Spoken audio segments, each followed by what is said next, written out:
கொள்வது நல்லது.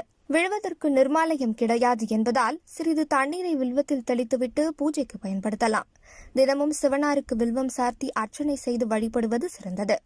மகா சிவராத்திரி நாளில் வில்வாஷ்டிகம் பாராயணம் செய்து வில்வம் சார்த்தி சிவனாரை தரிசித்தால் 7 ஜென்ம பாவங்கள் விலகும் என்பது ஐதீகம். சிவபெருமானுக்கு பிரியமான பத்திரம் வில்வமாகும்.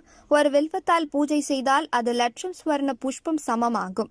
வில்வத்தில் லட்சுமி வாசம் செய்கிறாள். வடமொழியின் வில்வம் ஸ்ரீபலம், சிரேஷ்ட வில்வம், அந்தப்பழம் என பல பெயர்களால் குறிப்பிடப்படுகின்றது.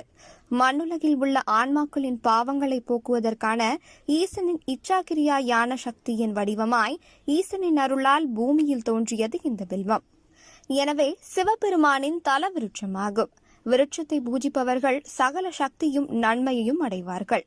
வில்வத்தின் பெருமையை சாஸ்திரங்கள், புராணங்கள் போன்ற தொல்லிய நூல்களில் விளக்கமாக கூறப்பட்டுள்ளது.